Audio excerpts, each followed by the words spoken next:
Hey everyone, my name is Leo Young, Hi, I'm Luis. another member of our impressive graphics crew, who will also be doing some impressive cooking and maybe other impressive stuff. I'm not sure yet. I haven't found his actual talent besides cooking. No In offense. music. And music, impressive music. We'll talk about that at the end of the video. And today we'll be going over. Enjoy. Well, today we're going to be doing an impressive talks video. Not impressive thoughts, but talks. Different. So Louise here wanted to do a small little Lucifer thing before I go into Logan, the trailer for X-Men that's coming out in March of 2017. So, Louise? Uh, yeah. So, keep pausing. No, I can't. Shit. Yeah. Let me. Whatever. I'll start it off and I'll give you your chance to comprise your thoughts. He didn't come prepared this one. I promise he'll come prepared for the next one. Yeah, Promise. definitely. So, first of all, with Lucifer, I just want to make claim. The reason I wanted to talk about Lucifer mainly is because Lucifer is somehow connected to what I like to do, which is comics. If you don't actually know or have never heard this before, Lucifer is a DC Comics property. Like it is connect. Well, I would say it's connect. Oh, you didn't know that? No, I don't know. Well, yeah. Lucifer in the comic books comes from the same universe as the Flash, Superman, John Constantine, and all that. Or was it a Wildstorm universe? Either way, it was connected under the DC roof. But for some, well, not for some reason. I guess because they did it with all their other TV shows, like Arrow was on CW, and so was Flash, and Supergirl was on ABC, and Gotham's on Fox, and so is Lucifer. So it makes sense that all these that Lucifer and other shows would come on different channels, like how the Booster Gold and the wait, was it the Booster Gold or is it Shazam? One of those two movies are not connected to the main DC universe, the DC extended universe, the official name for the movies for the DC. So, like I said, that's one of the main reasons I wanted to talk about Lucifer is because I like to tell people that that show is not like, and before it even came out, all these people kept saying, "Oh, Lucifer, Fox is just trying to like obey for the devil. They're trying to bring the devil and make him seem sexy." It's like, no, Fox isn't. DC is. They wrote him, a blonde, sexy beast who goes around pretty much doing everything he does. They do take some liberties away though, but Lucifer, his attitude, the wings being taken off by himself, like that is an actual like continuation from the comics, or a not continuation, but a pull from the comics. You come up with what you want to say now? Uh, so Leo. as Leo was saying, Lucifer came to Earth because he wanted to take a vacation from hell, and as he became closer and stayed longer with Maze, a Melodiel ascended from heaven and decided to help God and take Lucifer back to hell. And because Lucifer decided to make a deal with God to help a cop, yeah, I forgot her name, but yeah, well, she's not like Casey or some shit. Who knows? And That's cursing. oh, no curse. Oh, Well, I don't. It's not that I won't cursing. It's just like you can bleep it out. I could. I have yet to figure out how to bleep stuff out. I will, but not yet. Okay, so as as he becomes closer with the cop, his immortality starts to weaken because we have still yet to figure out why. And soon after, Lucifer's mom escapes from hell, and now Ameladiel and Lucifer, even Maze, or her full name, which Mazikeen, I Mazikeen, believe so. uh, They're trying to find, well, not find his mother, but they made a little deal with God to actually bring her back, but Lucifer thinks he found a loophole which is keeping his mother on Earth as another form of torture. as his sentence, or as her sentence, because she despises humans and humanity itself. But she's all there for her sons. Allegedly. Which is ironic because a third son has popped up. I don't know how many children this woman has, but due to her being a celestial being, it could make sense that she has a lot. I was actually like reading about that guy's name. He's the jokester of gods. While the Millennial, of course, is the first son, and he was supposed to be the strongest, but because he's losing his powers, because he's not doing what he was supposed to do and bring Lucifer back, he's his wings are he's becoming a fallen angel. I guess we could put it as that for now, right? Actually, that sounds pretty damn good. He's becoming a fallen angel. And he's no longer as strong, and we think he's becoming immortal. Who knows? And and what was the blade called? Like Ars, Azor's blade, the razor. I'm not sure. Archon's razor. Lucifer took it from the third brother because the third brother was going to use it and kill the celestial being. The Has this been going on? I missed 2 episodes of Lucifer, and this is what I missed? Or are you reading the Bible? Who knows? I don't read the Bible, but she put S for spoilers at the beginning. You know, like the unless this is like tonight's episode, I think that already happened. Yeah, no spoilers. It's fine. It's been a week. Lucifer comes on every Monday. Tuesday. Really? I don't know. It comes on Monday for me. It comes on tonight, which sucks because I have to do a Supergirl review. I would do Lucifer, but I already have like the Supergirl review, and then literally right after Supergirl, Lucifer comes on. So I don't have time for that. And I would do an Agents of S.H.I.E.L.D. review, but Agents of S.H.I.E.L.D. comes on at 8. Flash comes on at 8. I started watching Agents of S.H.I.E.L.D. I'm going to have to... I never finished it. I don't care. I stopped, like, we're rolling off the track. Okay. But one thing I'm interested in for Lucifer, and I don't know if I've seen anyone else talk about this, I'm interested in seeing God. Yeah. Because the mom, the third brother was saying that she'll find a way back to heaven and kill God himself. So that, who knows, it might be like third season, fourth, who the fuck knows, or like all these other like beings. Like I'm so interested in seeing Jesus, who they play for that, because by default this show is already like taboo. Yeah. I want to funny thing is nobody ever shows God or Jesus. They show South Park. That's South Park. I'm talking about like in real life action, like Supernatural. I don't think has ever shown God. They showed Zeus, but like Jesus. No, they've shown. I want to see Jesus. I want to see God. I really hope they get Morgan Freeman to play God. That would be awesome. And I want to see the Grim Reaper. I don't know if like that's all in the same like thing, but it would be nice to see the Grim Reaper. And maybe just like in the deep, dark pediment of my soul. And I know it's probably never going to happen because of how far off Lucifer is. But maybe John Constantine. Just maybe. Who the fuck is that? I keep cursing. Who is that? It's he's a British asshole who is very good at magic. He's a sorcerer, master of the dark arts, basically, what he goes by. And he had a TV show, I believe, on Fox.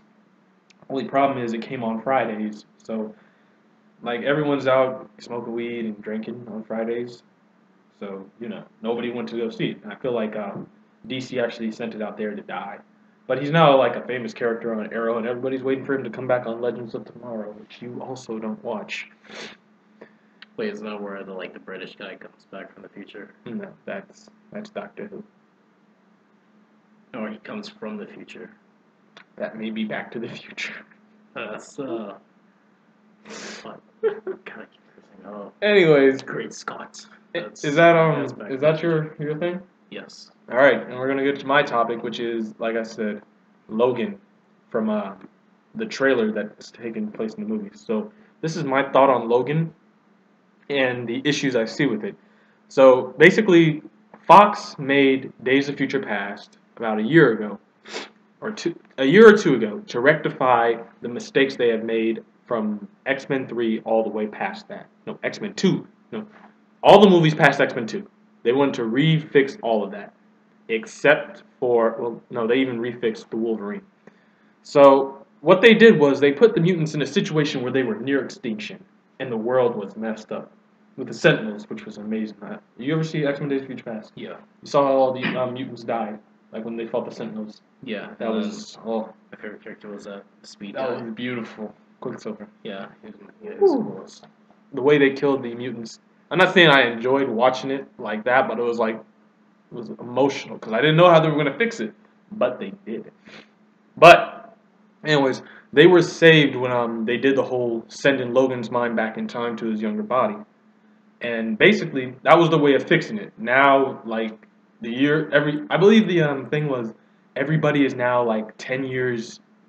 Everybody who was born either 10 years um, before they should have been born. If that makes sense. Like if you were born in 1962, let's say Cyclops was born in no wait, because actually yeah, let's say not, Cyclops was born in 1974. Okay, because of Days of Future Past, he would now be born in 1964. Well, not saying that's how it is, because I'm pretty sure he was like a young boy when Days of X-Men First Class happened with the whole nuclear warheads. Ignore that. But my problem about that is now that they fixed that, if you don't know, Logan takes place a year after Days of Future Past. Logan is a movie set where the mutants are near extinction again. Wait, what about the apocalypse? That movie takes place in the 70s, I believe. Yeah. But like the main point is like they did Days of Future Past, which killed off the mutants. They saved them. A year after that event was supposed to happen, because after the timeline was saved, like everything was alright. They once again killed the mutants, like by an unknown scene. Like it's thought that the U.S. government or human government is using a version of the Terrigen Mist, basically. You don't the Terrigen Mist in the comics, the X-Men are dying off because these beings called the Inhumans are coming, and they release these like Terrigen bombs, which release this gas that kills off mutants and makes them sterile. Is that what's happening in the new Logan? Where like all of them are already done? That's not exact thing. Like the Inhumans aren't there, and so far, like the fact I brought up is the mutants are around. This is 2024. The mutants should be around like a population of 2 million. Now that I'm like seeing the Logan movie, the Xavier Mansion is gone. Most of the mutants on Earth are gone. Wolverine's healing factor is gone, and it's just no. Basically, that makes sense. Oh, I thought. No, a year after Days of Future Past, the future event is fixed. The mutants are dead. Cyclops, Jean. Well, not. I don't know if they're dead, but they aren't in the scene. Yeah. All these people are gone. And I'm kind of curious. You don't just destroy an entire species of probably close to 2 million in a year. Probably gonna come back at the end. You don't. This is not a time travel movie, and that's where I'm coming to this point. This is okay. So the thing is, Wolverine's healing factor is not working, and if this is a year after like Days of Future Past, like what I'm hearing, Wolverine's healing factor should still like be strong enough. Yeah, because he had all those scratches on his back. Yeah, he had all this. But that's what I'm thinking. Like, if it is a virus that is killing off the mutants, Wolverine's healing factor would be pushed into overdrive to make sure he doesn't die. If that makes sense. That's how his healing factor died in the comics. A virus went into his body, and his healing factor basically burned out. And it's something like that. Like, Wolverine's older now, and being older, his healing factor would still be here, but is now generally weakened. Well, he didn't have the healing factor when he first got when he was born. He did. Because the thing about Wolverine, like nobody really talks about it. He didn't have like the metal spikes. He had bone claws. The thing nobody really talks about is Wolverine's bone claws. They cut from his hand. That would kill someone if he kept on doing it over and over. His healing factor comes with the claws. Oh. Yeah. But that's where I want to come to this small fact. I still have heard no news about Sabretooth or Lee Schreiber, which is very like disheartening, because that part is still canon. Him and Wolverine are still half brothers. So, anyways, this is where everyone keeps saying, have you ever read Old Man Logan or heard of it? No. Alright. That's basically the storyline that's coming with this. Personally, I hear two other stories that take place with this. I hear a House of M type of thing going on, and a Messiah complex story going on. You probably don't know about that. Those are mutant Marvel stories. House of M was basically where all the mutants were all humans were removed, and mutants became the dominant race. But afterwards, all the mutants, well, not all the mutants, but was it 96% of all the mutants were turned human. So only 268% of mutants were left. 268 is probably like not even more than our high school. No, definitely not more than our high school. That's like 2 classes. Yeah. So they're pretty much close to extinction. And the Messiah Complex is a story that is a reaction from House of M, where the X-Men learn of a young girl who will one day rebirth the mutant race. In fact, Mr. Sinister, who is the villain, I believe, of this movie, is also a villain in Messiah Complex. There's a lot of villains. But the main thing is the reason I see more Messiah Complex is because X-23. So basically it works like this. Here's how it happened. M-Day happened, all the mutants were gone, most of them. A young girl is born. Cyclops' son, Cable, comes back from the future to, like, raise her in the future as well. And she comes back, now the Messiah, and she's bringing mutants back to life. Okay. Now, that doesn't sound familiar. Wolverine is an old man. There's this little girl who's now around with his healing factor in his claws. And if what I'm saying is like even close to being right, her healing factor would be a way to revive the mutant race. So Wolverine has to basically protect this little girl who could protect herself from what we saw in the trailer. See what I mean? It's coming out to look like Messiah Complex. It has the old man Logan story. He has the claws. He's older and he doesn't really like doing this stuff. But there's nothing stopping him from popping out the claws. Sorry, like I didn't realize how far right the camera was not showing, but popping out the claws. But does that make sense? Like, you want me to explain any of that again? No, I got it. Okay, sweet.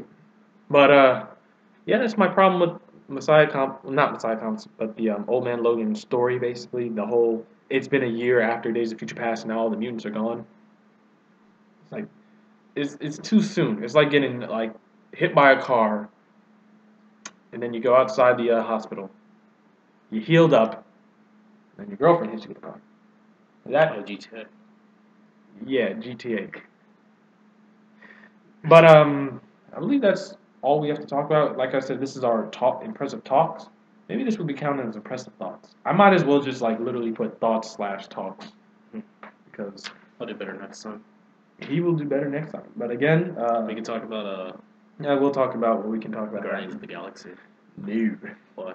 Because I still have to like.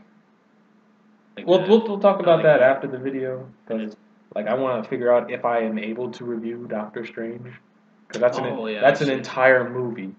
I can do like an hour. Show. Huh? That was a show. No, that's a movie. Oh, shit. But yeah, so Old Man Logan or Logan basically. I'll put in the description or link below I'll put in the description below a link to the Old Man Logan, or not Old Man Logan, because I'm pretty sure you can find Old Man Logan literally on most of the YouTube channels that are reviewing this stuff. But I'll put a link below to Messiah Complex and the House of M story, both written by, one written by Brian Michael Bendis, which is personally my favorite Marvel writer. I literally study him. I'm not going to go into that. I'll make a personal video of my life. Okay. Telling my story. But we're approaching the 20-minute mark. So we're going to finish it off here. Once again, this is Louise. We're gonna have to find you a name. This is Louise. I'm Leo Young. I hope you enjoyed. Please just take a minute out of your day to comment, subscribe, like, share it with your friends. We're not really after subscribers as a way of making money. We just want to like grow out there. Like, comment if you think we're making any mistakes or you would like something. Personally, I like working with other people in my YouTube. Yeah, this is fun. Yeah, exactly. It's fun doing this stuff. We enjoy it. Like we'll try doing video games. We'll try doing comic reviews. This is not a main source of income, but it is something we love to do. We love to impress you, just like we say in our slogan. One other thing, please do not look at our website. Impressive Graphics is having a small issue. We're not doing clothing anymore for a good while until Jupiter gets back. I'm not going to go into it, and maybe the name of our channel will change. I'm hoping not, but in the end, we will still keep the word impressive. I'm hoping to do a comedy video where we name everything impressive. Okay. I'll talk to the others about that, but like I said, Leo Young, Luis. and thanks for watching. Have a nice night. Subscribe, comment, share, and like.